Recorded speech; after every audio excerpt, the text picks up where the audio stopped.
la Dirección de Investigación de la Universidad de Oriente, UNIDO, con el apoyo de la Agencia de los Estados Unidos para el Desarrollo Internacional, USAID, les damos la más cordial bienvenida y agradecemos su presencia. Soy Ruth Cienfuegos, especialista en gobernabilidad democrática, y voy a tener el gusto de facilitar este conversatorio. Mencionarles que una de las líneas de investigación del CIDEMO es la representación política de la mujer. Con la visión estratégica de nuestro director, a partir del año pasado, hemos trabajado en una campaña denominada Mujeres Comprometidas con la Democracia para el 2021 hasta igualdad, y para este mes de agosto, Juventudes Indígenas.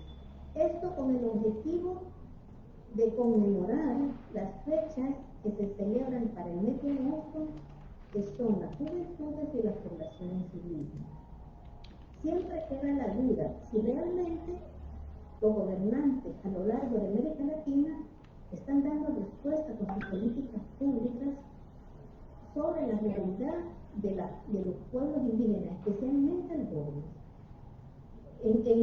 En este contexto, el CIDEMO y la Dirección de Investigación de la Universidad de Oriente, UNIDO, ha tenido bien presentar este conversatorio denominado Las Juventudes Indígenas y las Políticas Públicas en Latinoamérica. Comentarles que tenemos representación de diversos a lo largo de nuestro país, y contamos con la presencia de una amiga activista del Ecuador. Voy a compartirles en este momento la agenda que vamos a desarrollar. En primer lugar, el saludo, luego tendremos las palabras de apertura y de bienvenida del director del CIDEMO y el coordinador del proyecto de Sociedad Civil y Democracia, el licenciado y maestro Rodolfo Mejía Díaz. Pasaríamos posteriormente al conversatorio y haríamos el cierre con las conclusiones que van a estar a cargo del licenciado y maestro Gerson Clave. Decirle que en el conversatorio tenemos la presencia de Samuel Márquez, por la representante de Cacahuira, y tenemos a Liliana Herrera del Ecuador y a Elvira Patrick de la parte occidental de El Salvador. Entonces, sin más preámbulo, dejo con ustedes a nuestro director, al licenciado y maestro Rodolfo Gutiérrez. Muchas gracias, ingeniera Ruth. En primera instancia, muy buenos días a cada uno de los presentes, estudiantes, algunos invitados y representantes de organizaciones de la sociedad civil en la región oriental del país, algunos profesores que he visto conectados por ahí, e invitados especiales, ¿verdad? Digamos, en consideración al tema de esta mañana, las juventudes indígenas y las políticas públicas en América Latina, agradecer a Gerson Claros, director de investigación institucional de UNIDO, por la coordinación junto con la ingeniera Ruth de este conversatorio. De igual manera a Lilian Herrera, de la Organización Nacional CONAIE en Ecuador, a Stella Patrick, representante también de indígena de la región occidental, y a Samuel Márquez, coordinador del Consejo Indígena Cacahuira. Para el Centro de Investigación es un honor que ustedes nos estén acompañando esta mañana, ¿verdad? En este bonito evento que conversábamos con Ruth, que es parte de los criterios y ejes de inclusión que tiene el proyecto de Sociedad Civil y Democracia, y agradecer también la labor de Ruth por integrar la visión o los beneficios del proyecto, complementando algunas visiones estratégicas de todos los sectores, y en este caso la población indígena no es la excepción.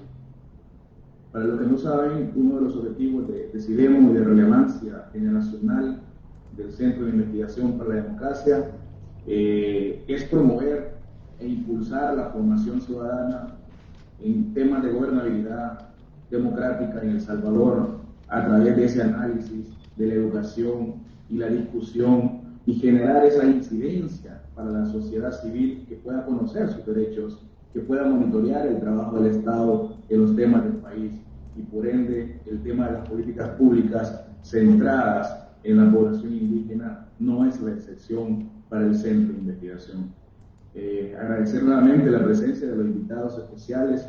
Yo quiero motivarles a un esfuerzo conjunto y vamos a coordinar entre Ruth y Gerson para que esta actividad del día de hoy de las juventudes indígenas y las políticas públicas en América Latina se pueda llevar a un plano de contexto y análisis académico. El centro puede patrocinar la publicación de un informe a manera de compilación. Por ejemplo, Ruth puede tocar la experiencia de las poblaciones, de las políticas públicas en relación o en función a la práctica de la región oriental de El Salvador, 12 a 15 páginas. Gerson puede hacer un abordaje también a nivel nacional, una perspectiva comparada desde el Ecuador la podemos integrar de manera transversal. Estela también puede hacer un análisis desde la región occidental y Samuel colaborar con otras 12, 15 páginas.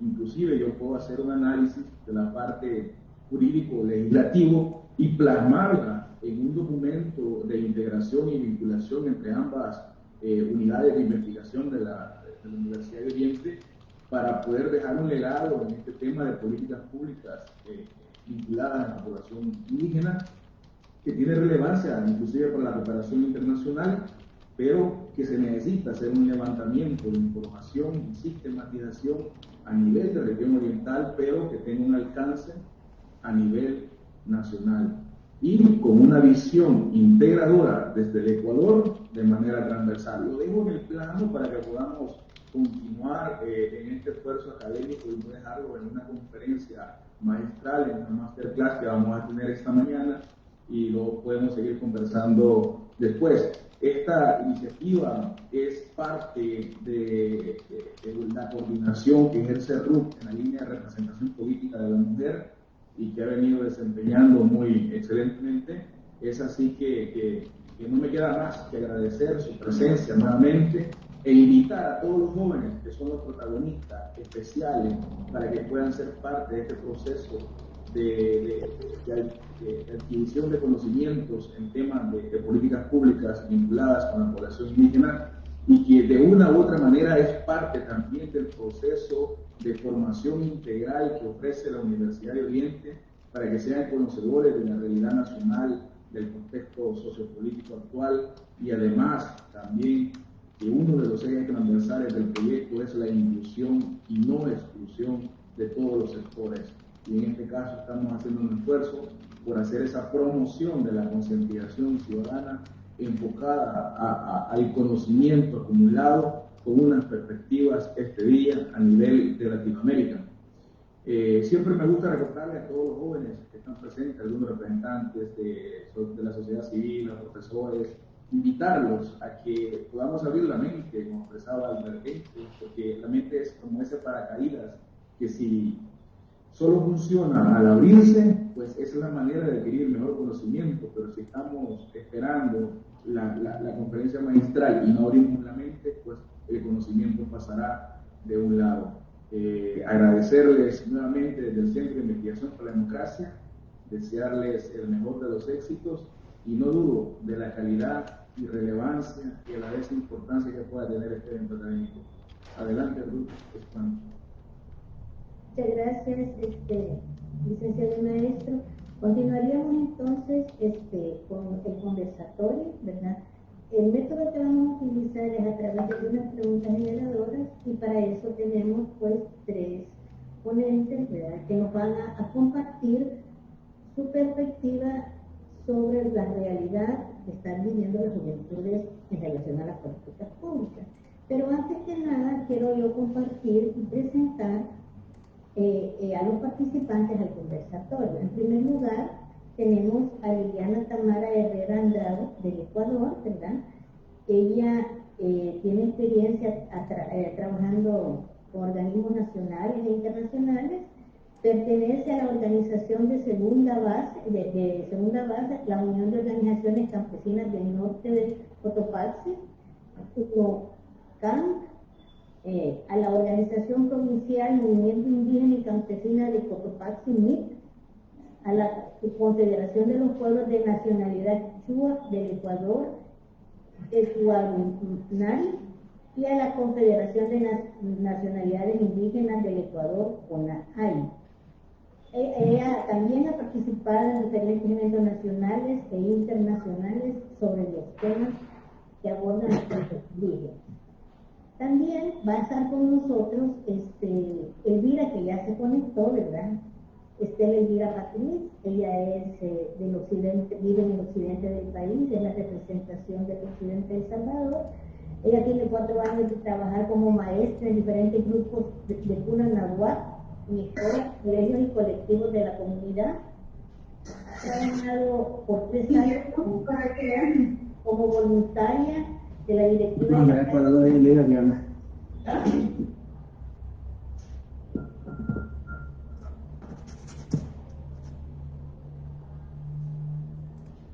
Ruth, el micrófono, Ruth. Fue hace unos segundos. Es cantautora, me quedé con la hoja de vida de Estela Elvira Patriz. Es correcto. 4 años de trabajar como maestra en diferentes grupos de la cuna náhuatl, escuelas, colegios, colectivos y comunidad. Trabajó por 3 años como voluntaria en la directiva de la Casa de la Cultura de Santo Domingo Guzmán. También por un año estuvo en el pueblo de Nahuablante de Santo Domingo. Es cantautora de canciones de náhuatl. Es una joven representante del Comité para la Salvaguarda del Náhuatl. También ha participado en diferentes directivas en organizaciones indígenas. Además, participó en un taller de interculturalidad del MINER. Ha representado la zona de Occidente en España el año pasado. Es coordinadora actualmente de clases de náhuatl que se imparten en las escuelas. También va a estar con nosotros en el conversatorio Samuel Márquez. Él ha trabajado toda su vida en la enseñanza de los saberes ancestrales. Su trabajo ha sido comunitario y ha iniciado desde muy temprana edad en el territorio con jóvenes y niños. En el 2015 se inicia su trabajo para reconocer a la comunidad Atahuira a través de una ordenanza municipal consultada y elaborada desde el sentir y pensar del pueblo. Trabajó en un proyecto de reconocimiento del pueblo Lenca y Catahuira a través de los medios de comunicación. Ha participado en diferentes eventos de la representación del pueblo Catahuira. En 2011 participó en una reunión en Japón, en Awonshu, por la paz del mundo. También ha participado en eventos en Guatemala, en la Cumbre de Exhibiciones para los pueblos campesinos indígenas de toda Centroamérica. En el 2018 participó en la Cumbre de Panamá por el Cambio Climático Red y participó en el lanzamiento de la política de pueblos indígenas que se dio en la Casa Presidencial aquí en El Salvador. Como ustedes ven, tenemos mucha experiencia, mucho conocimiento, mucho activismo de estos jóvenes pertenecientes a las etnias indígenas. Sin más, iniciaría entonces con la primera pregunta. Por haber venido tan lejos, vamos a iniciar con Liliana a preguntar la realidad de las juventudes indígenas y cuáles han sido los medios en los que ha participado ahí en el Ecuador los jóvenes en la formulación y en la evaluación de las políticas públicas relacionadas a las juventudes indígenas. Los micrófonos, Liliana, son para ti. Muy buenos días, un gusto para mí compartir este momento, este espacio con todos los compañeros y personas pues, que están conectándose y viéndonos también a través de otros medios. Bueno, efectivamente, mi participación dentro del movimiento indígena y dentro de las políticas públicas como joven ha sido una apertura muy importante, un trabajo muy muy importante también que hacemos, no solo mi persona, sino la juventud en sí. La participación ha sido constante, permanente y por supuesto activa. Hacemos un breve análisis a toda la vivencia y las actividades que se está llevando en nuestro país, a las políticas que nos pueden favorecer, nos pueden ayudar a mejorar las condiciones de los compañeros y compañeras quienes vivimos en las comunidades, pueblos y nacionalidades de todo el Ecuador. En mi caso, yo soy de la Sierra Centro, entonces nosotros siempre estamos viendo que la Sierra Centro tiene un poco más de dificultad, mucho en el área de educación.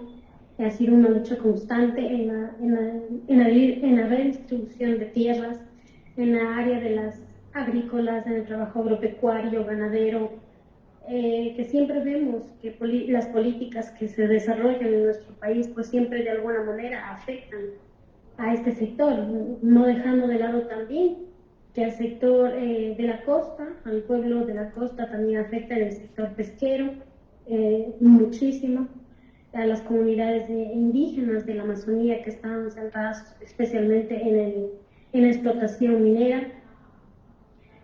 Todas estas políticas nos han llevado a nosotros a permanecer en una lucha constante y a ser personas que nos activemos siempre y estemos dispuestas a una evaluación, a un análisis constante para poder sobrellevar, sobresalir y por supuesto ser aportadores de ideas para poder mejorar las condiciones de nuestras comunidades y por supuesto llegar al gobierno también, hacer conocer de los problemas, de las necesidades que tenemos internamente en las comunidades. Eso podría decir de entrada. Decir que uno de los temas muy importantes es la educación también, la salud, la conservación de nuestra costumbre, de nuestra cosmovisión, de nuestra vestimenta, de nuestro idioma, en sí políticas que engloban todo el sector y que bastante nos hemos visto afectados en los últimos años con el tema de la educación. Muchísimas gracias, Liliana. Pasaríamos entonces con Elvira, ¿verdad? Elvira, la misma pregunta. En base a la percepción que tú has vivido como joven indígena, ¿cómo ha sido la participación en esa formulación de las políticas que han sido consideradas en este caso? El micrófono, Elvira. Eso está nomás. Buenos días a todos.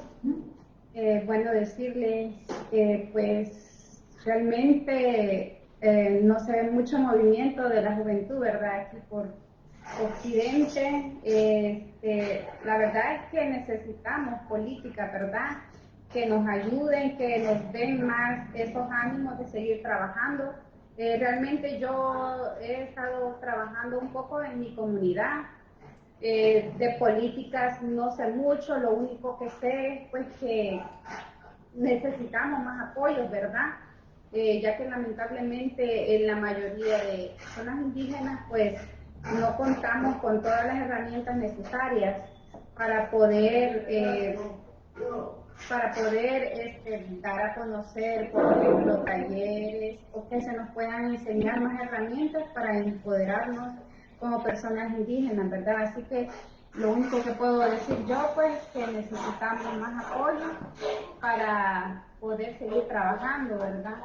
Ya que la mayoría, a veces, como dicen por ahí, ¿verdad?, que escogen a personas que van a representarnos como indígenas, ¿verdad? Y realmente a veces ni siquiera, como dicen algunos por ahí, ¿verdad?, ni siquiera los han visto ahí trabajando en la comunidad, ¿verdad? Así que es bien importante tomar en cuenta, y agradezco por haberme tomado en cuenta, de la comunidad de Huitzapan, de Santo Domingo, ¿verdad? Y qué bien que lo hagan y se tomen en cuenta realmente a las personas que trabajan en la comunidad. Así que solamente esas serían mis palabras. Gracias. Pasaríamos a Samuel con la misma pregunta. La realidad de las juventudes indígenas y cuáles son los medios de participación en la formulación y evaluación de las políticas públicas. Yo sé que en su caso ya hay una experiencia ya vivida. Me gustaría que nos compartiera, Samuel. Micrófono. Buenos días a todos y a todas. Es un gusto saludarla saludarlos.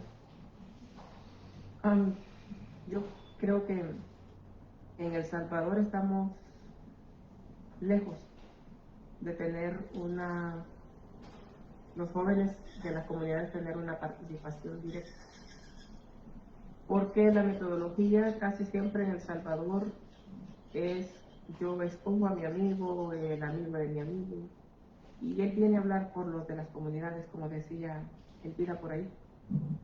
Y cuando en realidad, la realidad de las juventudes en las comunidades es otra muy diferente. Yo siempre he planteado de que para hacer una política pública, por ejemplo, la política de juventud que se hizo en El Salvador, se debe tomar en consideración que somos un país multiétnico y plasmar en esa política todos los pensamientos de las diferentes ramas.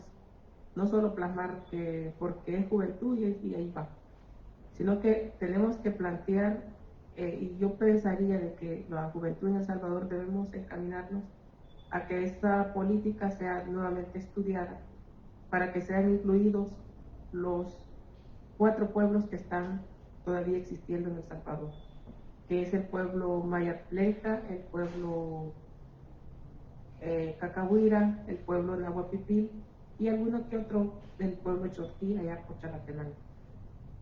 Y también incluir el pensar y sentir de la población afrodescendiente que está presente en El Salvador. Cuando hagamos una política de juventud que esté plasmada desde el sentir y pensar de la gente, como decía yo, cuando hicimos la ordenanza del municipio, porque no quisimos hacer una ordenanza de escritorio, sino de territorio.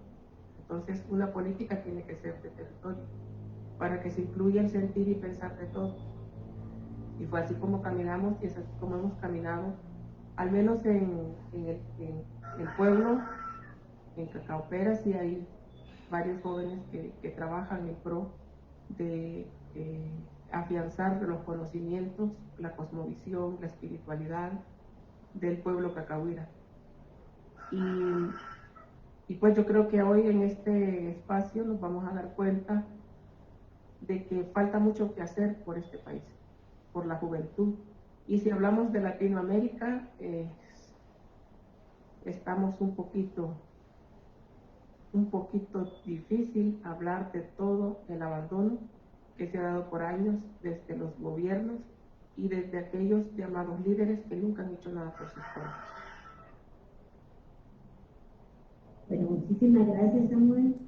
Continuaríamos ahorita con la otra pregunta y abordaríamos a Liliana. Liliana, preguntarte si consideras tú que las políticas públicas que ahorita existen en tu país abordan realmente y responden a la realidad de las juventudes indígenas. Los micrófonos. Bien. Bueno, en general yo hablé de las políticas públicas en general, ¿no? Pero el tema de la juventud es un tema muy importante. No cabe o no quedamos fuera, porque siempre la juventud en el Ecuador ha sido una parte activa y permanente de las luchas del movimiento indígena en el país. Últimamente, en los últimos años, se ha venido trabajando mucho en la juventud y permitiéndonos la apertura a participar en muchas actividades políticas que nos permitan acceder a políticas públicas en bien de las comunidades, pero en sí, políticas en beneficio de la juventud no se resalta mucho, ¿no? Por supuesto que no se ha visto resaltada. Yo creo que, sin embargo, están incluidas dentro de las políticas, como por ejemplo una lucha constante por sostener la cultura, y quienes estamos en esta sociedad en el Ecuador, los jóvenes actualmente del Ecuador, hacemos como una manera de concientización mediante música, el arte, la pintura, la misma forma de mantener la cultura, la vestimenta, el idioma. Ha sido una lucha para nosotros siempre desde nuestros padres, y hoy la juventud pues sigue sosteniendo ese medio también. Pero una política que venga desde el gobierno y que nos nos cubra o nos proteja dentro de estos derechos no se ha visto presente. Ha sido una lucha también de los jóvenes en el Ecuador ser parte y miembro de las actividades que se desarrollen dentro de las comunidades indígenas de nuestro país, porque en cierto momento nuestros padres o los dirigentes más mayores, adultos, consideraban que no teníamos la capacidad o la misma visión para nosotros encontrarnos dentro del medio, ¿no? Entonces estábamos presentes siempre en las reuniones, en los encuentros, en los congresos, de todas las actividades que se desarrollan en nuestro país, pero sin embargo no estábamos siendo escuchados de alguna forma.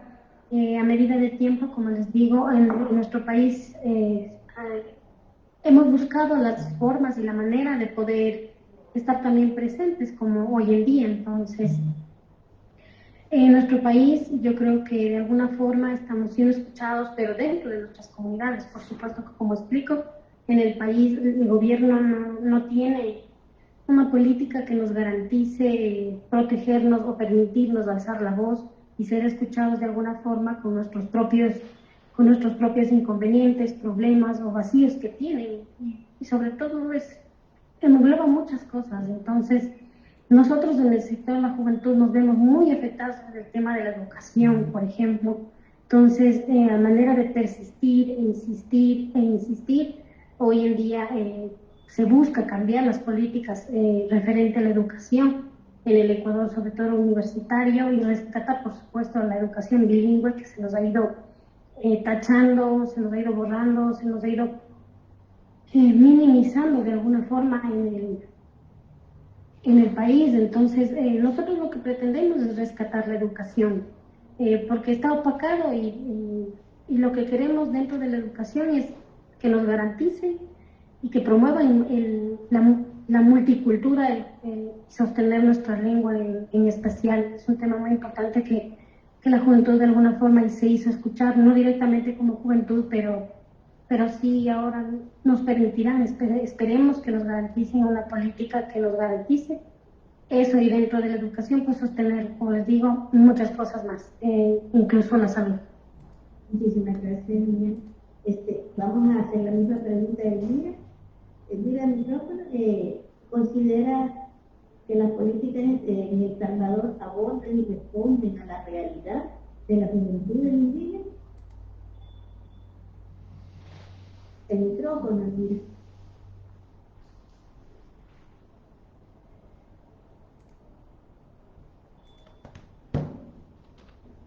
El micrófono.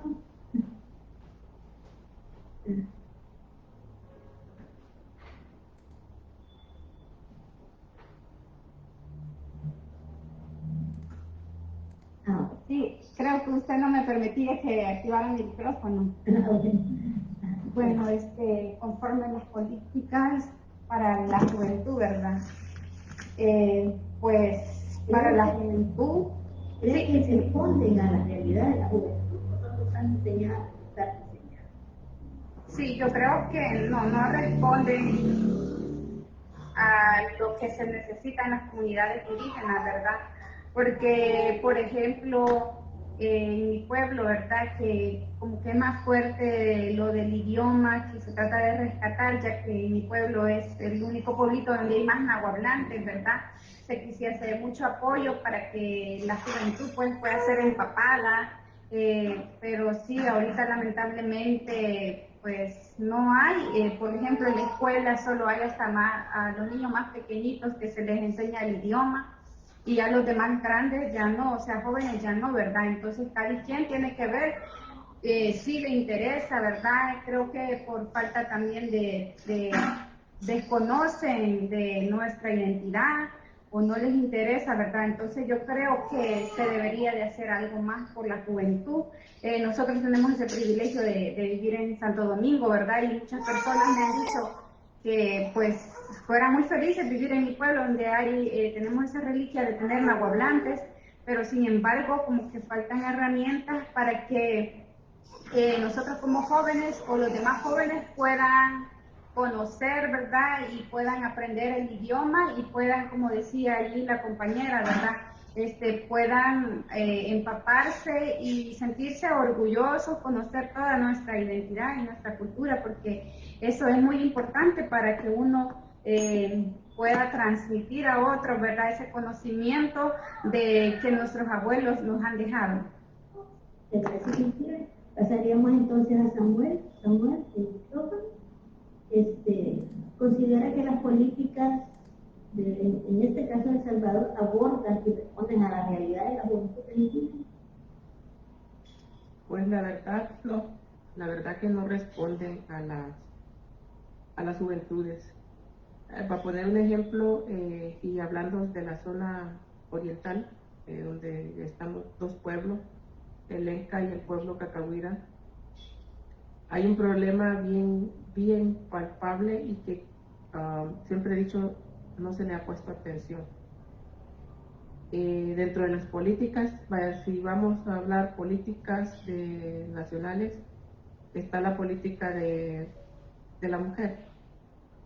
Y hay un tema que a mí me preocupa en el tema de la mujer, porque hay muchas jóvenes, y más que todo indígenas, que, como decía la compañera de Sudamérica, no están alcanzando un grado de escolaridad, o sea, están quedándose en sexto, séptimo, y no están pasando, raro la que llega a bachillerato o la que tiene la oportunidad de ir a la universidad. Entonces es un problema bien grave en El Salvador, y que no hay una política desde el gobierno, desde del Centro de Juventud, que promueva o que busque sanar ese vacío que ha quedado. Y como decía anterior, porque la política de juventud se hizo desde un escritorio, no se hizo en territorio, entonces no se conoce la realidad.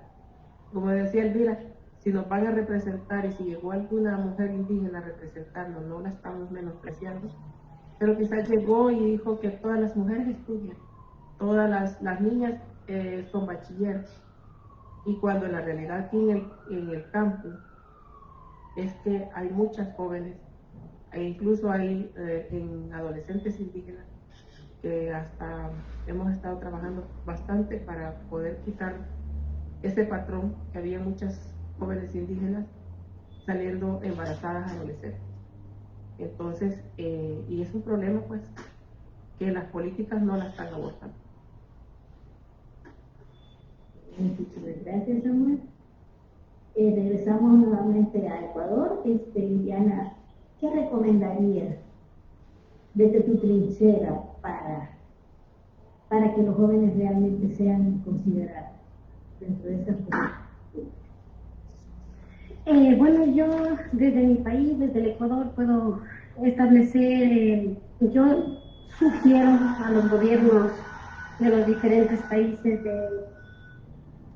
de los que de quienes nos encontramos aquí, pues que sean tomados en cuenta de verdad mediante el consenso entre el Estado y los pueblos indígenas, que se generen espacios de construcción de acuerdos de parte a parte, viendo las realidades de cada uno de los sectores, de cada una de las provincias o estados, y conociendo la realidad de los pueblos indígenas que están en carencia, ¿no? Que están sufriendo falencias, que están sufriendo problemas que no están siendo cubiertas de cierta manera en muchos aspectos, porque dentro de las comunidades indígenas, si bien es cierto, son comunidades que están muy en el corazón del país, y las personas quienes los representan pues desconocen mucho, porque no están viviendo nuestra realidad en sí.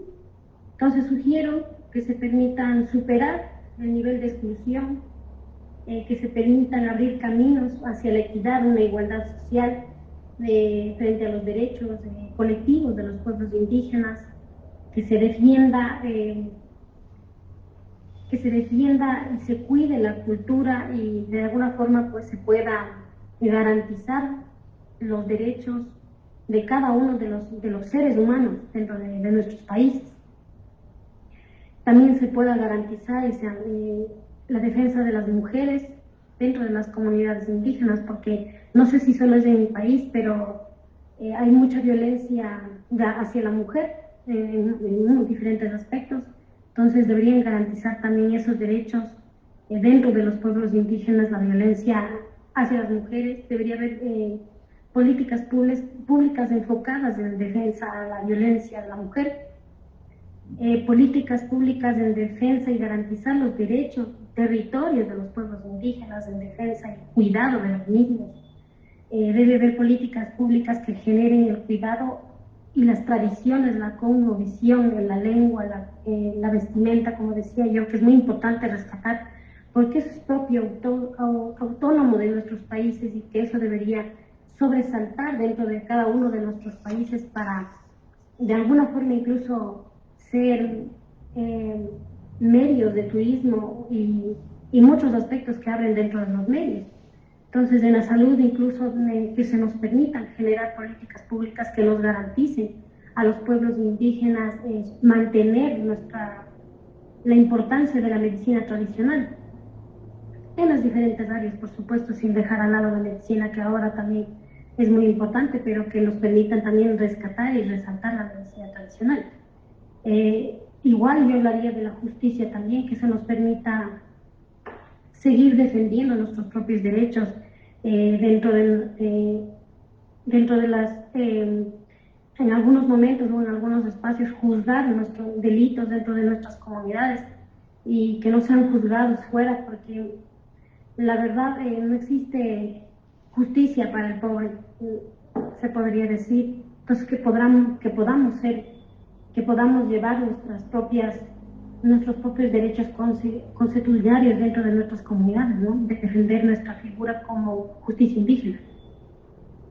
En el tema de la educación, como yo digo, es un tema muy importante para mí personalmente, es un tema que lo voy a defender mucho, que se nos promueva la educación de mejor manera, no solo en mi país, sino en todos los países. Los gobiernos deberían centrarse muchísimo en eso, no dejar de lado las comunidades que están en territorios lejanos y que no han podido acceder a la educación.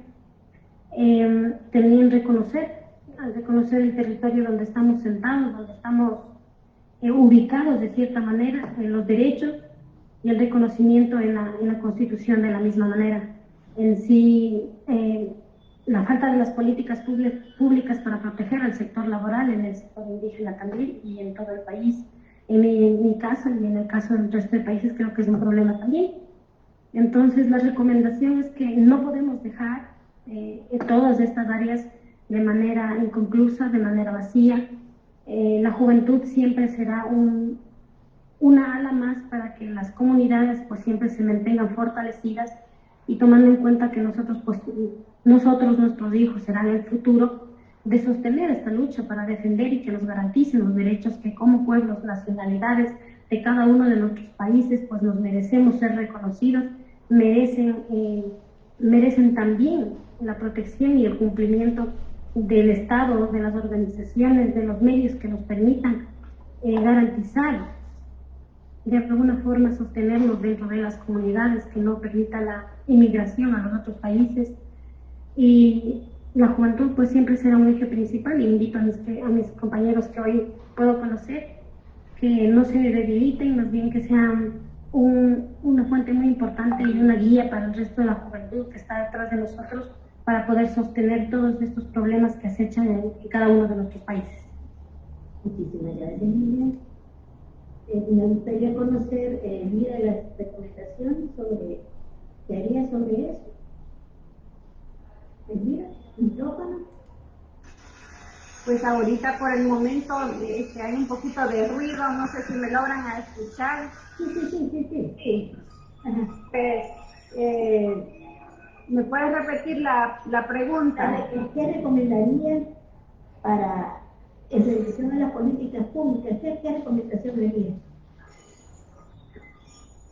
No sé si le logré escuchar bien.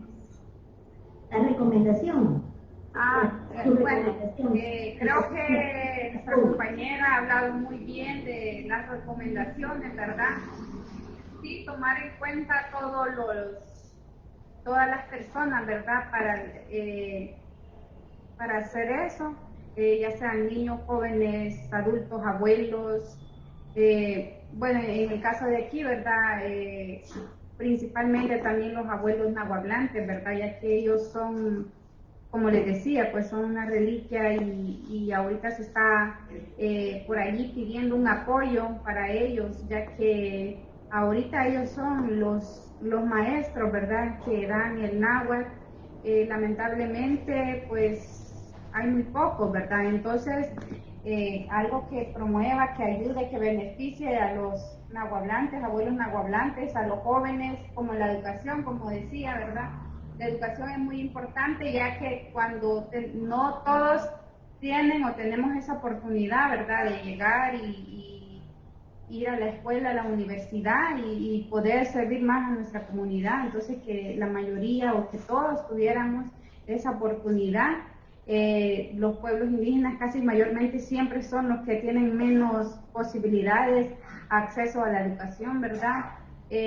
A los niños igual la medicina también, la medicina ancestral, ya que pues muchas veces los abuelos siempre tenían más conocimiento sobre eso, ¿verdad? Hoy en día, por ejemplo, los doctores no creen en algunas cosas que los abuelos saben y sabían, remedios naturales, ¿verdad? Entonces es muy importante tomar en cuenta eso, el conocimiento de ellos, ¿verdad? Y protegerlos para que no se pierda y valorar todo ese conocimiento, valorar toda nuestra cultura, la vestimenta y no sé qué otra cosa, porque hay aún mucha falta de información, hay discriminación sobre nosotros las personas indígenas, que algunos piensan que por ser indígena es uno inferior, ¿verdad? O que no sabe nada. Entonces creo que de allí hay mucho que hacer, ¿verdad? Para empaparnos acerca de el valor que tenemos, ¿verdad? Y ya que se cree que las personas indígenas valoramos, cuidamos más la naturaleza, ya que últimamente se está haciendo mucho en contra de ella, ¿verdad? Así que es muy importante promover toda esta información con todas las demás personas y a ver qué política se puede hacer para trabajar mejor y cuidar nuestro planeta y cuidarnos entre todos, ¿verdad? Solamente eso. Muchísimas gracias, Elvira. Pasaríamos a las recomendaciones de Samuel. Samuel, micrófono. Bueno, en el tema, las recomendaciones serían que las políticas deben ser inclusivas, consultadas. De hecho, en El Salvador hay la política de pueblos indígenas que ha quedado ahí en archivo. Hay una política de salud también que permite el ejercicio de los médicos tradicionales, pero que no, que como decía Elvira, los médicos del doctorado no toman en consideración porque piensan que son retrasos, que son mitos, que son creencias. Pero sí hay una política de salud en El Salvador que está engavetada. De hecho, nosotros aquí en el municipio, dentro de la ordenanza, planteamos el ejercicio del oficio de médico tradicional sin que fuera discriminado, porque antes, a dar un ejemplo, si un niño se iba por ojo, la persona que lo sobaba podía ir hasta presa. Pero ahorita con la ordenanza y como está planteado, se está permitiendo siempre con las medidas necesarias. Entonces la recomendación que se puede dar para El Salvador y para toda América es que las políticas siempre tienen que ser consultadas con la parte interesada, porque si las políticas se hacen desde el escritorio nunca van a funcionar, porque las hace un letrado y no estamos menospreciando a los licenciados, abogados, pero sí necesitan la palabra de los pueblos para poder construir una política que sea desde el pueblo y que se aplique en el pueblo. Porque la mayoría, siempre, casi todos los países tenemos ministerios de cultura, ministerios que velan por nuestra identidad. Y en El Salvador hasta hoy estamos viendo un poco de apertura a que el ministerio se interese por los pueblos. y que vaya a escuchar el sentir y pensar a los pueblos. Porque antes había que ir hasta la capital para que lo escucharan a uno. Había que ir hasta el ministerio para que lo escucharan a uno. Hoy por lo menos nos podemos comunicar un poco más, pero se necesita una apertura más grande.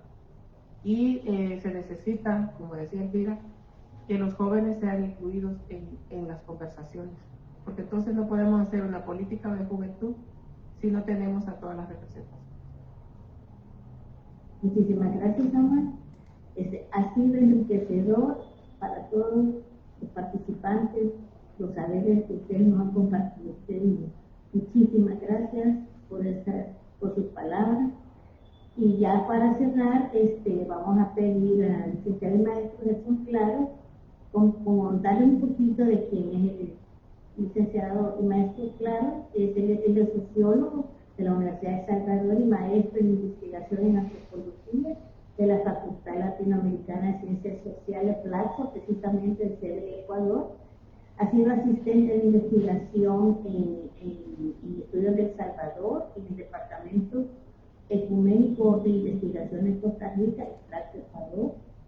Es miembro de la Red de Investigadores de América Latina, constituida por investigadores de 15 países. Ha trabajado dentro de su experiencia laboral con diversos pueblos indígenas en El Salvador, Centroamérica y Sudamérica, en procesos de memoria, poder e identidades, lucha política, acción colectiva por la autonomía, autodeterminación de territorios y derechos de los pueblos indígenas. Asimismo, ha participado en debates actuales de la sociología y la antropología en países como México, Guatemala, Honduras, Panamá, Colombia y Ecuador, desarrollando estancias de investigación en Costa Rica, España y Suiza. Entonces, actualmente es el director de investigaciones de la Universidad de México. Dejo con ustedes al Universidad de Maestro Jesús Claro para las conclusiones del conversatorio y el cierre de hoy. Maestro. Sí, buenos días con todos y todas. Muchas gracias por el espacio. No sé si se escucha bien. Sí. Muy amable, gracias, ingeniera. Bueno, un agradecimiento muy especial a cada una y a cada uno de los ponentes, asimismo a todas y todos los participantes, al Centro de Investigación para la Democracia por el espacio conjunto, ¿no? Establecido con la Dirección de Investigación para este tipo de diálogos. Creo que es urgente e imprescindible poder desarrollar este tipo de análisis coyunturales, ¿no? En torno a problemáticas tan de urgente discusión en nuestras sociedades latinoamericanas. Muy enriquecedor, ¿verdad? Tanto la posición de Samuel, ¿verdad? De Elvira, de Lili, por esta visión desde su sentir y pensar como jóvenes, como juventudes diversas, ¿no? A nivel regional centroamericano, salvadoreño y sudamericano. Yo he tratado de poder condensar, ¿no? Todo este pool de información tan compleja, tan diversa que cada una de las ponentes y el compañero Samuel han podido expresar, e intentaré ser un poco sintético, ¿no? en torno al abordaje. Creo que es indispensable, recapitulando, ¿no? cada una de las posturas que los presentes han dialogado, es indispensable de que todas y todos los presentes hagamos un esfuerzo de análisis en torno a una retrospectiva histórica para poder intentar comprender el mundo indígena y a los indígenas en el mundo. Conceptos como el mundo indígena han sido acuñados fuertemente por discusiones antropológicas y sociológicas, que muchas veces ambas disciplinas, a pesar de que yo tenga formación en ellas, han tenido un corte sumamente colonialista, ¿sí? De mucha succión también a los conocimientos y tradiciones de las y los pueblos. La compañera del Ecuador no me dejará mentir, ¿no? De que en sus territorios, a lo mismo que el resto de compañeros acá en El Salvador, cada vez que un investigador intenta tener un acercamiento con las comunidades, hay un cierto recelo, un cierto sesgo. Y esto yo lo viví en el marco de mi trabajo de investigación en la Amazonía ecuatoriana, porque solo el proceso de inmersión en la comunidad me demoró un aproximado de 4 a 5 meses para que quitar como ese velo o ese sesgo de uno más, ¿no? Un investigador más que viene a querer llevarse toda nuestra información y no genera ningún tipo de aporte a la comunidad. Entonces esa hace parte de los procesos que nuestras mismas disciplinas científicas y académicas han ido generando ese recelo en las comunidades. Un poco para retomar este proceso de retrospectiva histórica, para intentar comprender el mundo indígena y a los indígenas en el mundo, es poder intentar quitarnos también nosotros como sociedad civil, como sociedad en general, todo este sesgo en torno a una visión folclorizante que nuestros planes educativos nos han construido para conceptualizar a pueblos y nacionalidades indígenas. ¿Qué intento decir con esto? Porque los pueblos y nacionalidades indígenas, lo mismo que las identidades afrodescendientes, convergen en los estados latinoamericanos, en las diversas sociedades plurales latinoamericanas, han luchado constantemente por generar un proceso de reconocimiento dentro de los sistemas normativos, jurídicos y estatales de cada una de las sociedades. Si bien es cierto, en El Salvador los avances en materia jurídica, legislativa, política, han tenido una serie de limitaciones producto del mismo contexto de violencia endémica que nosotros sufrimos en este país, no obstante, países latinoamericanos como el Ecuador, Bolivia, el Perú, Colombia e incluso Venezuela han tenido tal vez otro tipo de procesos, ¿verdad?, que han generado alcances mayores en materia de legislación en sus estados-nación, ¿no? Porque para el caso latinoamericano es indispensable que nosotros partamos de la caracterización de que somos multiétnicos y pluriculturales. En El Salvador, por ejemplo, por partir de acá, es un país eminentemente racista y clasista. El imaginario colectivo en este país se asume desde la blanquitud, ¿sí? Aunque yo sea un mestizo, aunque yo sea una persona con un cierto fenotipo físico, me asumo desde la blanquitud, porque esa ha sido la construcción y la herencia colonial de los estados latinoamericanos.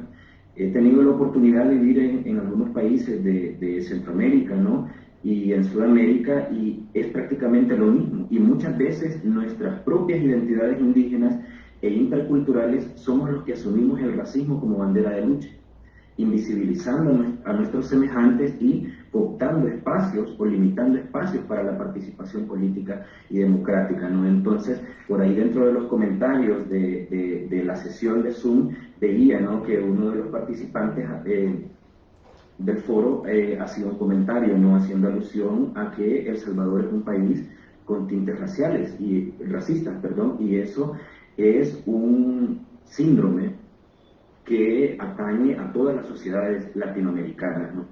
Pero quiero partir con esto porque estas premisas son parte de la realidad de cada una de nuestras sociedades, pero he ahí el hacer histórico durante décadas, durante siglos, de los pueblos y nacionalidades, sus luchas, sus resistencias, sus reexistencias, sus luchas históricas para alcanzar escaños políticos en asambleas legislativas, participación en la toma de decisiones, reconocimiento de derechos específicos, ¿no? Porque las legislaciones no pueden ser uniformes y homogenizantes.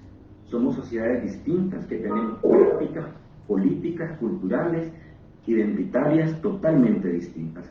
Entonces, los pueblos y nacionalidades indígenas, desde los procesos de invasión y saqueo, han podido perdurar y coexistir en espacio y tiempo, desde asumirse en sus propias identidades culturales y desde ahí luchar por afianzar los reconocimientos en los estados-nación, ¿no? Obviamente, una de las características más elementales, ¿no?, para poder entender también la situación actual de los pueblos indígenas es todo el desconocimiento que los mismos estados-nación han tratado de ir generando desde las políticas de blanquitud, desde las políticas de olvido y desde las políticas de borramiento de las identidades. Todo ese proceso construye en las sociedades de cada uno de los estados un desconocimiento estructural de las culturas y la complejidad de las mismas, ¿sí? Un proceso de marginación sistemática y un proceso de imposiciones culturales, económicas, políticas, medioambientales, de género, de raza, de clase social, en pueblos y nacionalidades a lo largo y ancho de toda la latitud latinoamericana en este continente y asimismo en otras regiones del mundo, ¿no? Normas, valores, creencias, principios que han ido imponiéndose como un proceso que homogeniza o intenta aglutinar a sociedades que son diversas dentro de estos estados-nación. Pero los pueblos y nacionalidades también han decidido asumirse y luchar desde sus propias culturas y enunciarse en los mundos contemporáneos. Por contar una cuestión, ¿no?, que me llamó muchísimo la atención cuando viví en el Ecuador, y creo que Lili no me dejará mentir, en la Sierra Norte, en los Andes, ¿no?, en los Andes ecuatorianos, ya casi frontera con Colombia, existe un pueblo indígena que se llama Otavalo. Otavalo es un pueblo indígena que antes del Imperio Incaico ha sido un pueblo eminentemente comercial. Usted se va a Europa, a cualquier lugar del planeta, y estará un otavaleño vendiendo sus artesanías, estará un otavaleño cantando su música andina en cualquier plaza de Suiza, por ejemplo. El pueblo otavalo ha alcanzado un nivel económico y de adquisición financiera tan grande que son empresarios de alta talla en la región norte del Ecuador. El pueblo otavalo ha podido incursionar en el mundo global desde diversas corrientes culturales, por ejemplo en el rap, en el hip hop, en el rock, en la moda. Entonces, ¿cómo nos quitamos este velo colonial de pensar al indígena en taparrabo, tirando flechas en el cerro y haciendo cosas como nos lo ha pintado la política educativa y nuestros propios sistemas educativos para poder pensar a los pueblos y nacionalidades indígenas? Entonces considero de que eso, a la gran mayoría de presentes que son estudiantes de diversas disciplinas, de diversas facultades de nuestra institución, y asimismo los presentes y las presentes de otras instituciones y realidades, a poder luchar por quitarnos ese velo colonial de ver a la y al indígena como una persona inferior, como una persona que no tiene conocimiento, como una persona empobrecida y como una persona atrasada. Porque es importante echar una mirada regional, como les decía, en el caso de Otavalo, por ejemplo, que son personas empresarias, y usted llega a esa ciudad y es una metrópolis del comercio, ¿sí? Y son pueblos que siguen manteniendo su lengua, que siguen manteniendo sus tradiciones y que siguen manteniendo sus visiones de mundo, aún así inscritos en el mundo contemporáneo. Para el caso del Amazonas, por ejemplo, en el Ecuador, Colombia, Perú, son pueblos que al día de hoy han alcanzado un nivel de participación política tan alto que pueden ser tomadores de decisiones a nivel del Estado. Pero todo eso parte de un proceso de luchas y resistencias, como ya lo mencionaba Lili, ¿no?, reexistencias mismas del ser a ser indígena de manera histórica. Para el caso salvadoreño no es desmeritar los alcances políticos que se han tenido hasta ahora, pero nuestros procesos violentos en el país han sido sumamente estructurales. Por citar un ejemplo, y esto ha sido ya sumamente estudiado por antropólogos como Rafael Ara Martínez, que los invito a que lo puedan revisar, el mismo Roque Dalton, ¿sí?, poeta, literato, dramaturgo de este país, ¿no?, una eminencia de la intelectualidad de El Salvador, analiza el contexto del martinaje, ¿sí? El Salvador tiene una dictadura desde 1930 a 1944 que construye una idea de Estado-Nación desde el borramiento de las identidades indígenas y afrodescendientes en este país, con la aniquilación de más de 30.000 indígenas y campesinos en el occidente del Salvador. Eso no es solo una matanza y un aniquilamiento de cuerpos, sino que es la construcción de una idea de Estado-Nación, de una idea de cultura y de una imposición y construcción de identidades en este país. Entonces no es fortuito de que El Salvador sea un Estado eminentemente racista y elitista, ¿sí?, porque es el precedente estructural que nosotros hemos construido como sociedad misma en torno a la diferencia de identidades. Eso por poner en una recapitulación contextual, ¿no?, de todo este proceso. En un segundo momento yo quisiera generar también, ¿no?, partiendo de todas las posiciones conjeturas y discusiones de que ya el ponente y las ponentes han puesto sobre la mesa, porque quién, para tener más propiedad que ellos, que viven en comunidades indígenas, que han abanderado procesos de lucha histórica con sus padres, con sus abuelos, en sus comunidades, ¿no? Entonces, únicamente lo que yo estoy haciendo es tratando de hilar una discusión teórica en torno a los posicionamientos que las ponentes han generado, ¿no? Porque, como ya lo mencionó el Tata Samuel Márquez, ¿no?, del pueblo indígena Cacahuira en Morazán, o sea, los académicos, ¿verdad?, sin demeritar la profesión de los y las académicos, pero nosotros en nuestras carreras y formaciones hemos tenido también una responsabilidad muy grande para ese distanciamiento de las comunidades en torno a nuestros procesos de investigación. Y esto es un llamado a todas y todos los que hacemos investigación a tener, a partir de un proceso de consentimiento previo, libre e informado, como una característica ética de trabajo cuando hacemos investigación con nuestros interlocutores, ¿verdad? Entonces, bueno, en un segundo momento, en torno al eje transversal de este panel, yo quisiera destacar algunos pasos elementales para la construcción de las políticas públicas en torno al caso indígena en Latinoamérica. ¿Qué entendemos por una política pública? Una política pública es un conjunto estructurado, ¿no?, de acciones, de situaciones, bienes, servicios. Buscamos con una política pública satisfacer demandas, satisfacer necesidades, poder resarcir y poder transformar entornos y condiciones de vida. Creo que eso, en términos coloquiales, es lo que pudiésemos entender por una política pública. Un intento de modificar comportamientos, un intento de generar valores y actitudes que correspondan también con la ley, ¿no?, con la ley, con los marcos jurídicos de nuestros estados, con nuestros imaginarios colectivos y con la cultura propia de las sociedades en las que nos inscribimos. Entonces, si esto es una política pública, ¿qué aspectos deberíamos nosotros de tener en cuenta para la construcción de una política pública de juventudes indígenas, por ejemplo? Esto en términos de manera general, ¿no? Y es, como ya lo mencionaba Samuel, lo mencionaba Elvira, lo mencionaba Lili, las políticas públicas en El Salvador y a nivel regional no han tenido mayor concordancia o atención directa sobre las necesidades elementales que nuestros pueblos y nacionalidades viven. ¿Por qué? Lo mencionaba la compañera del Ecuador, ¿no? La política pública muchas veces es construida desde un escritorio por tecnócratas, es construida por intelectuales, entre comillas, y es poco o nada consultado directamente con las comunidades. Y es ahí el primer error de la construcción de una política pública, porque una política pública, su razón de ser es su construcción metodológica, teórica, práctica y experiencial desde el territorio, con los actores con quienes trabajamos y para quién va a ir dirigida una política pública.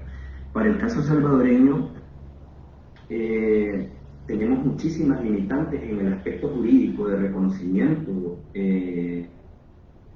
legal de pueblos indígenas. Por darles un dato, hasta el 14 de junio del año 2014 en este país se reconoce constitucionalmente la existencia de pueblos indígenas. ¿Cuánto tiempo ha pasado? Ha pasado únicamente 7 años.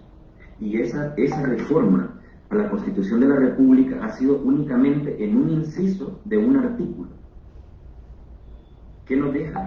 ¿Qué escenario político, jurídico y estatal nos deja esta situación o esta realidad a nivel de El Salvador?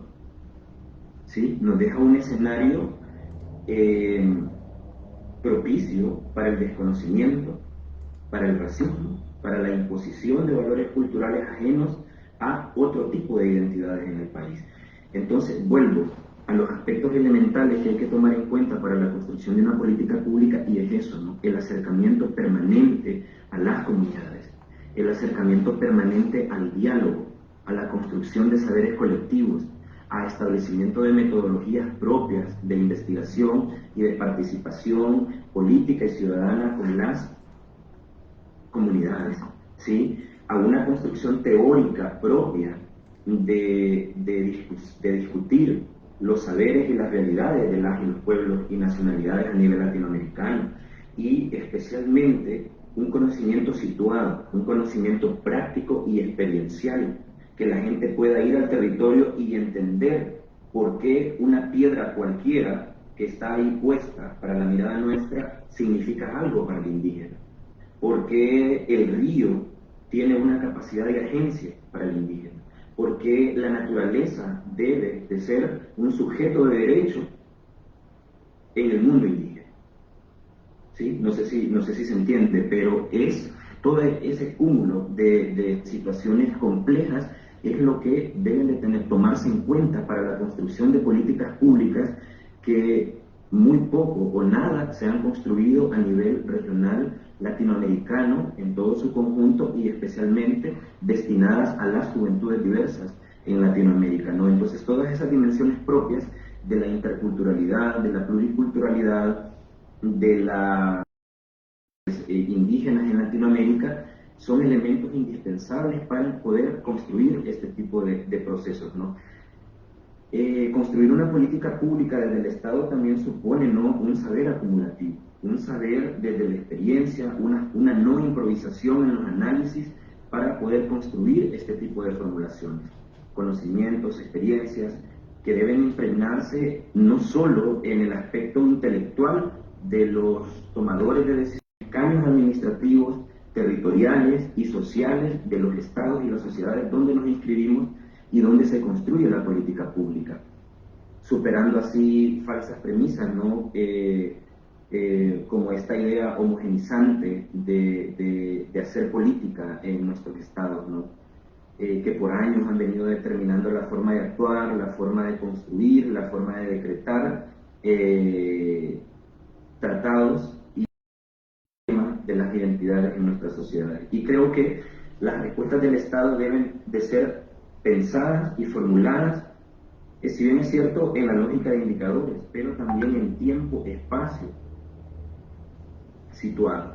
No se trata solo de decir vamos a reconocer los pueblos indígenas y el Estado está obligado a decretar políticas públicas que atiendan sus necesidades, ¿no? Sino que se trata también de toda una reestructura administrativa del Estado mismo que ponga en función recursos, no solo financieros, ¿sí?, para que puedan atender las necesidades verdaderas de los pueblos y nacionalidades a lo largo de Latinoamérica. Porque no es lo mismo ser una mujer indígena en un pueblo de Morazán, ¿sí?, que ser una mujer indígena en el occidente de este país, o no es lo mismo una mujer indígena en el Chocó colombiano que ser una mujer indígena en la Sierra Andina del Ecuador. Hay diferencias muy palpables que deben de tomarse en cuenta de acuerdo a la caracterización específica de las realidades de los pueblos, ¿no? Entonces, para la toma de decisiones, acciones que se puedan derogar desde el Estado, debe de pasar por una serie de transformaciones estructurales, institucionales y culturales. Ya para ir cerrando, ¿no?, otros elementos indispensables que hacen parte también oportuna, ¿no?, de qué debe de componer la formulación e implementación de una política pública, es que toda política pública debe de generar un valor público. ¿Qué significa con esto? Por poner un ejemplo. Si en El Salvador la política de juventud, la política de cultura, la política de pueblos indígenas y la política de salud no ha sido incluyente, ¿sí?, no ha sido participativa, no ha sido consultada y no ha tenido un conocimiento y una formulación situada, no va a poder nunca generar un valor público en nuestra sociedad, porque no generará conocimiento para la sociedad en general, no generará resarcimiento a las necesidades específicas de los pueblos y nacionalidades, y no atenderá en específico los temas de salud, los temas de educación, los temas de política intercultural, los temas de territorio y demás, ¿no? Asimismo, debe de existir una plena y absoluta coordinación interinstitucional a nivel del Estado para poder formular una política pública. ¿Por qué? Porque la Constitución de la República, si bien es cierto, se formula el 11 de junio del 2014, donde reconoce en este inciso del artículo 63 la existencia de pueblos indígenas, pero hay ordenanzas municipales y ordenanzas regionales del Ministerio de Medio Ambiente que genera accesos para la explotación de commodities o la explotación de bienes naturales. Por ponerles el caso de Tacuzcalco, en el occidente de El Salvador, se están construyendo complejos habitacionales, complejos residenciales que están destruyendo bienes naturales de los pueblos indígenas del occidente del país. El río Ceniza, por ejemplo, lugares sagrados, aniquilamiento sistemático de bienes naturales, tala de árboles, represas hidroeléctricas, ¿no? Y eso por poner un solo ejemplo, destrucción de sitios arqueológicos que representan un capital cultural intangible dentro del patrimonio de pueblos indígenas. Entonces, ese tipo de cosas deben de ser, deben de tener una estrecha vinculación al momento de construir una política pública, porque no podemos hacerla de forma aislada, sino que debe de ser una mesa permanente que discuta desde diversas perspectivas lo que debe de componer una política pública. Por eso es indispensable la coordinación interinstitucional e intrainstitucional. Ingeniera Ruth, no sé cómo estoy con el tiempo, que estoy muy emocionado. Yo creo que ya vamos cerrando. Listo, perfecto. Ok. Enriquecedor. Muy bien. Solo concluyo en 2 minutos, ¿no? Bueno, a manera de conclusión, quiero dejar sobre la mesa de discusión 3 elementos indispensables que creo de que esta charla conversatorio tan enriquecedora, ¿no?, con conocimientos vivenciales de estas y estos jóvenes nos dejan, es poder pensar en 3 categorías indispensables de análisis, y es la raza, el género y la clase. ¿Sí? Lili ponía sobre la mesa de discusión cómo las afectaciones de la falta de política pública indígena en Latinoamérica y especialmente en el Ecuador, poco o nada ha atendido la situación de la mujer. ¿Sí? Las múltiples violaciones, el saqueo permanente de recursos y bienes naturales y las imposiciones históricas no son las mismas entre un hombre indígena y una mujer indígena. Eso es indispensable que lo podamos tomar en cuenta. El tema del racismo y el tema de la clase. La clase, esto como interpelaciones directas y diferenciales, ¿no? Entonces, la falta de reconocimiento e invisibilización de pueblos y nacionalidades dificulta o permite muy poco, ¿no?, de que se construya una política pública que pueda de verdad atender. Para el caso, por citarles otro ejemplo, y con esto concluyo, El Salvador es de los pocos pueblos o países a nivel latinoamericano que no reconoce y no ha asumido como propio el convenio 169 de la Organización Internacional del Trabajo, que está destinado para pueblos indígenas y tribales en el mundo, ¿no? Entonces, solo por ponerles un ejemplo, la coyuntura política de reconocimiento, exclusión e invisibilización para este tipo de identidades, ¿no? Otra de las cosas, y con esto sí concluyo, es poder tomar en cuenta el tema del territorio, el tema de la autonomía y la autodeterminación de los pueblos y nacionalidades, la educación intercultural, la salud intercultural, los temas de trabajo y los temas de equidad. Que todos estos elementos últimos que estoy citando los puso en la mesa cada uno y cada una de los ponentes, porque no es lo mismo el acceso laboral de una comunidad indígena que el acceso laboral de una comunidad urbana capitalina, por ejemplo, clase media alta, a otras que tienen una condición étnica de exclusión histórica en estos países latinoamericanos. Entonces, con eso concluyo. Agradezco muchísimo por el espacio y muy enriquecedor, de verdad. Gracias. Muchísimas gracias, licenciado. Queríamos, de parte del CIDEMO, darles las gracias, así como de la Universidad de Oriente, por haber estado con nosotros, y también agradecerles los comentarios, porque comentarles a los ponentes del conversatorio que tenemos calificación de excelente. Ustedes lo pueden ver en el chat, ¿verdad? y nos están pidiendo también la referencia del CIDEMO para poderse volver a conectar en este tipo de espacios. Decirles que nuestro Facebook es CIDEMO El Salvador, ¿verdad? También nos pueden encontrar como cidemo.univo.edu.sd en la página web de la universidad. Entonces, nada más, pues agradecer de una manera especial a Tata Samuel, a Elvira y a Liliana por haber estado con nosotros y habernos compartido sus vivencias, y al resto de los participantes agradecerles por estar este día con nosotros y invitarlos nuevamente a que formen parte de este tipo de eventos que constantemente está realizado la Universidad de Oriente, y en este caso pues, fue en coordinación con la Dirección de Investigaciones de la Universidad de Lima. Muchas gracias a todas y todos y que pasen un bonito día. Y recordarles antes de retirarnos que en el chat pueden inscribirse para recibir el diploma de participación de este evento, ¿verdad? Ahí queda el link para que puedan en automático ustedes inscribirse inmediatamente les caiga su computadora, ¿verdad? Entonces nada más, también agradecer de forma especial los saberes que nos ha compartido este día el licenciado y maestro Nelson Claro, ¿verdad? Que nos ha hecho un simple histórico de dónde estamos parados y cuál es la realidad de nosotros y de nosotros como pueblo. Muchísimas gracias y que tengan una bonita vida.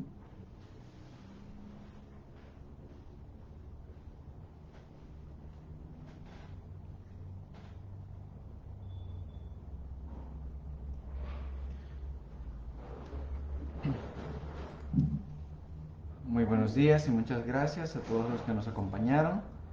Desde el Centro de Investigación para la Democracia queremos agradecerles por habernos acompañado, comentarles nuevamente, ya lo decía el ingeniero, al lado derecho en el chat estamos poniendo el link para que puedan descargar y bueno, llenar el formulario y con ello llenar y tener su diploma de participación. De momento pues habemos 96 personas conectadas, tenemos más o menos un promedio de 100 diplomas entregados, un número de 162 personas. Si alguno de ustedes tiene algún problema con llenar el formulario, si se les está dando alguna situación, lo pueden comentar en este momento también para poderles ayudar. Si no, ahí está el link en el lado, en el chat.